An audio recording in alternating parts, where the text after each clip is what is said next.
जैसे परमात्मा ने धर्मदास जी को बताया था, कबीर परमेश्वर जी ने, कि धर्मदास जी कह रहे थे कि हम कोई जीव हिंसा नहीं करते क्योंकि हम मांस नहीं खाते। और कबीर परमेश्वर जी एक मुसलमान की वेशभूषा में, जिंदा महात्मा की वेशभूषा में विराजमान थे। तो धर्मदास जी ने टोंट कसया था कि हम हिंदू हैं, हम मुसलमानों की तरह जीव हिंसा नहीं करते, मांस नहीं खाते, जीवों को मारते नहीं।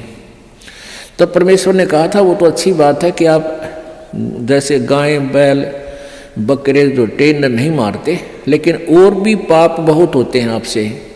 पृथ्वी ऊपर पग जो धारे, करोड़ जीव एक दिन में मारे। जो पृथ्वी पर आप कामवश जा रहे हो तो 1 करोड़ जीवों को डेली मार कर विश्राम लेते हो, अपने पेट के लिए, रोजगार के लिए जो उधर जाते हो।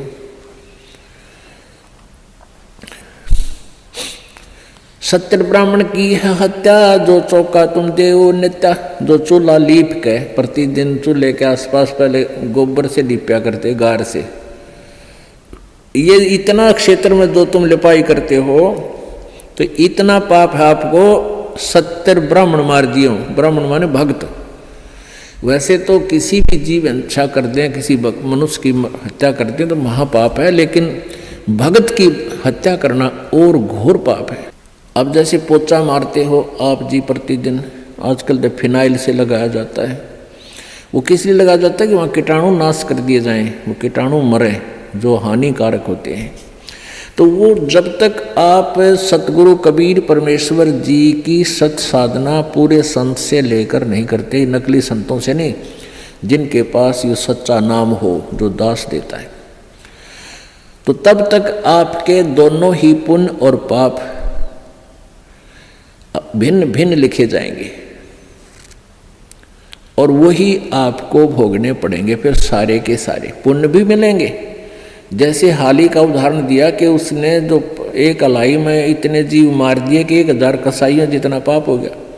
फिर उसके द्वारा बीजी गई खेती से कुछ ऐसे दाने नीचे गिरे ऑटोमेटिकली, वो जीवों ने खाए, वो पुण्य हो गया।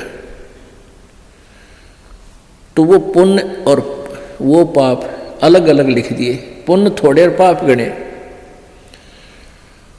तो ऐसे ही आप पोचा लगाते हो या अपने काम वश जाते हो तो सभी आपके पैरों के नीचे प्राणी मरते हैं। और ऐसे जीव हैं जो हमें दिखाई भी नहीं देते, हवा में हैं, वह भी मारे जाते हैं। आप मोटरसाइकिल पर जा रहे हो, आप देखोगे आपका कपड़ा भी मैला हो जाता है और हवा में उड़ रहे अदृश्य जीवों के द्वारा उनकी मृत्यु आपके छाती पर, मुंह पर सब लग लग कर मर रही है। पंखा चलाते हैं, पंखे में भी जीव मर रहे हैं।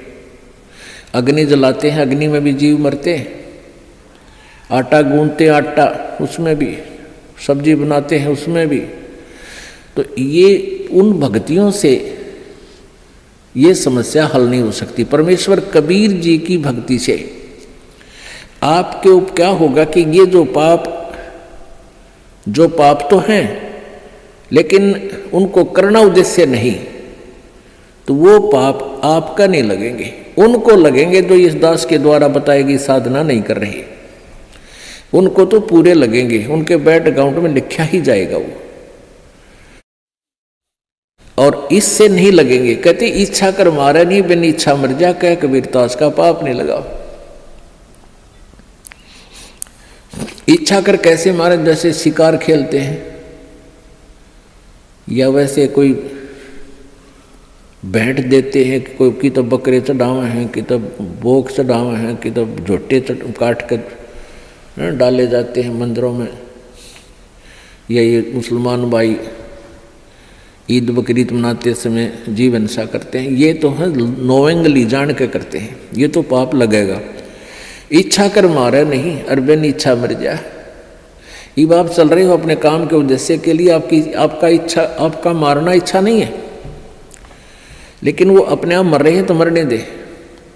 लेकिन सावधानी अवश्य बरते। जैसे सामने आप जा रहे हो और चींटियों की लाइन है या इन मकोड़ों की, चिट्टों की जो लाइन है और वो बहुत बिखरे हुए हैं, तो उससे बचने की चेष्टा करें। और बचने की चेष्टा नहीं बच पा रहे हैं तो फिर भी थोड़ा बहुत बचाव करके उनके ऊपर से निकल जा। फिर भी कोई मरता है तो आपको दोष नहीं। तो परमात्मा की भक्ति से क्या होगा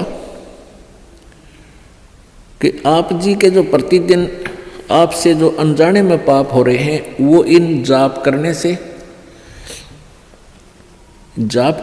भगवान की जो भक्ति आपको दी है परमात्मा की, और प्रतिदिन जो आप नित्य वाणी बोलते हो, पढ़ते हो, सुनते हो, इनसे आपके प्रतिदिन वो पाप अनजाने में किए हुए साफ होते रहेंगे। जैसे आप कपड़ा पहनते हो, कपड़ा प्रतिदिन मैला होता है, उसको साबुन और जल से धो लेते हो तो स्वच्छ हो जाता है। ऐसे ही आप जी का जो प्रतिदिन किए हुए नित्यनेम, प्रतिदिन किए हुए मंत्र भक्ति के, ये आपके ऊपर अनजाने में हुए हुए पापों को डेली साफ कर देता है। फिर शेष रहे आपके संचित कर्म, जो पहले जन्म जन्मांतर के आपके ढेर लगे हुए, तो परमेश्वर की सत भक्ति से, सतनाम से वो सभी नष्ट हो जाएंगे, वो फूंक दिए जाएंगे, जला दिए जाएंगे, नाश कर दिए जाएंगे। ये पूर्ण परमात्मा सत्य पुरुष कबीर देव जी की भक्ति से ही वो संचित कर्म और ये वर्तमान के जो क्रियावान कर्म और प्रारब्ध के पाप कर्म, ये सभी पाप कर्म परमेश्वर कबीर जी की भक्ति से नष्ट हो जाते हैं, समाप्त हो जाते हैं, नाश हो जाते हैं, खत्म हो जाते हैं। और किसी भी साधना से इनका कर्मों का नाश नहीं होता, दोनों ही भोगने पड़ते हैं। संचित भी न्यो के न्यो रहेंगे, डिपॉजिट, संचित माने डिपॉजिट, पहले के जन्म जन्मांतर के आपके बैंक भरे पड़े हैं वहाँ भगवान के दरबार में। पापों का अकाउंट और पुण्यों का अलग अलग होता है। तो इस प्रकार हमने इस परमात्मा की सत्साधना से अपना मोक्ष करवाना है। अब जैसे कर्म करेगा ऐसा ही फल देगा भगवान, तो इस विधान से तो हम कभी भी पार नहीं हो सकते। और जो ये विधान इन अज्ञानी संतों ने बना रखा है कि जो भी तेरे भाग्य में है वो तो भोगना ही पड़ेगा, इस विधान से भी हम पार नहीं हो सकते। एक इन्होंने विधान बताया है, जैसे देवी भागवत में आप जी ने पढ़ा था कि बृहस्पति जी जो देवताओं के गुरु हैं और इन्होंने ब्रह्मा जी से ज्ञान प्राप्त है, तो वो कह रहे हैं कि जैसा भी जिसका पुण्य है, पाप है, वो भोगने से अक्षीण होगा। दुख आपके ऊपर आ रहे हैं तो आपके पाप कम हो रहे हैं, आपके पाप नाश हो रहे हैं दुख भोग के, और पुण्य आपको मिल रहे हैं तो आपको सुख प्राप्त है तो आपके पुण्य नाश हो रहे हैं उन सुखों को भोग के। ये प्रोसीजर है इन तत्व ज्ञानहीन ऋषि महर्षियों और प्राणियों का। अगर इस विधान से हम चलें तो कभी सुख नहीं हो सकता और कभी मोक्ष नहीं हो सकता।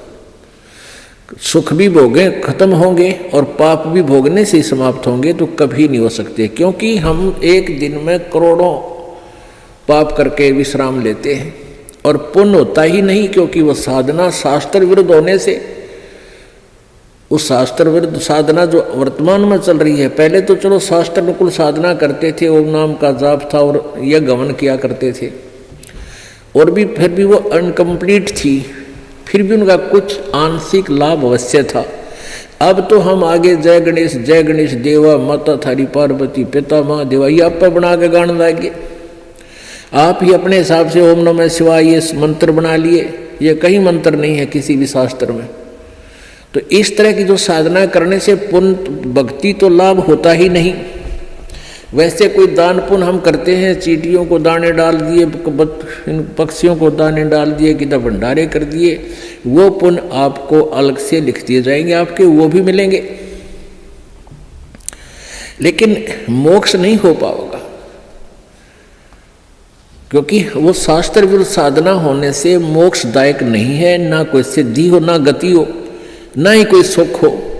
गीता जी अध्याय नंबर 16 के श्लोक नंबर 23 में कहा कि शास्त्र विधि को त्याग कर जो मनमाना आचरण करते हैं, जो मनमानी अपनी पूजाएं करते हैं अपने हिसाब से, उनको ना तो सुख होता है, ना उनकी गति होती है, ना उनकी कोई सिद्धि प्राप्त होती है, यूजलेस। तो हम जो अब वर्तमान में जो साधनाएं चल रही हैं, प्रत्येक समाज में वो शास्त्र विधि को त्याग कर मनमानी पूजाएं। तो वर्तमान में जो साधना आप जी करे उससे तो कोई लाभ होना ही नहीं,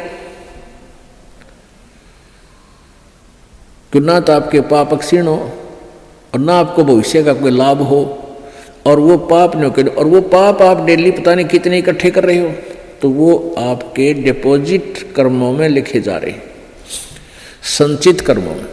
और परमात्मा की साधना, पूर्ण परमेश्वर की साधना से क्या होगा? जब ही सतनाम हृदय धरो भयो पाप को नासे, मानो चिंगारी अग्नि की बाई पड़े पुराने घासे। जब ही सतनाम हृदय धरो, जब आप सच्चे मन से सतनाम का जाप करना प्रारंभ कर देते हो, आपके संचित कर्मों में ऐसे आग लग जाती है जैसे 1000 टन सूखा घास फूस पड़ा हो और उसमें एक चिंगारी माचिस की तिल्ली लगा दी जाए, वो पूरे घास को जलाकर ढेर कर देती है, यानी सारे घास का नाश कर देती है। फिर चले तेज हवा इधर उधर से और वो साफ स्थान साफ हो जाता है। तो पुण्यात्माओं, जब आपके पाप क्षीण हो जाएंगे फिर आपके अंदर एक प्रेम जागेगा।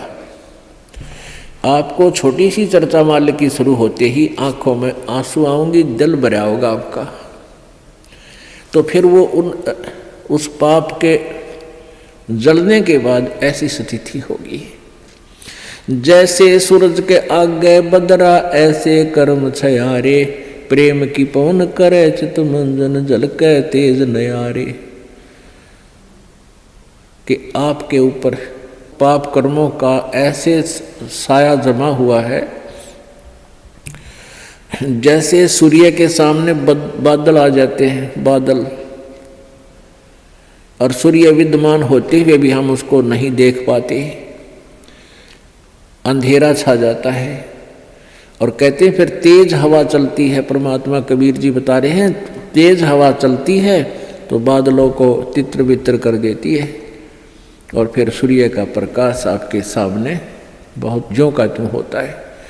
यानी परमात्मा को निराकार बताने वालों ने इसलिए परमात्मा को निराकार बता दिया कि उनके पास वो साधन नहीं था, उनकी भक्ति वो नहीं थी जो आत्मा और परमात्मा के बीच में कर्मरूपी बादलों को दूर कर दे, हटा दे।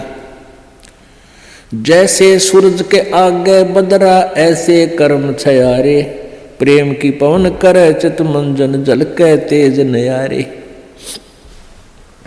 तो परमेश्वर की सतभक्ति से आपके पाप कर्म जल जाएंगे और पाप कम हो जाएंगे, तब रुचि बढ़ेगी प्रभु में। आपकी आत्मा जो है ना, परमात्मा की चर्चा चलते ही गदगद हो जाएगी, आंखों में आंसू आने लग जाएंगे। तो वह प्रेम की पवन चल पड़ी, प्रेम की पवन करे चित मंजन, फिर जल के तेज नयारे। तो इस प्रकार हमारे ये पाप जो संचित वो समाप्त हो जाएंगे, और जो प्रारब्ध कर्मों में हमें कोई भयंकर हानि होनी है वो भी सत साधना से हमारी कम होगी, समाप्त हो जाएंगे, बिल्कुल नहीं होगी।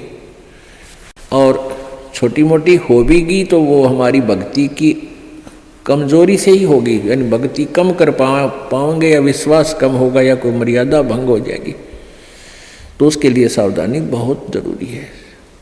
जैसे माता गर्भ को राखे यतन बना, और ठेस लगे तो छन हुआ तेरी ऐसे भक्ति जा।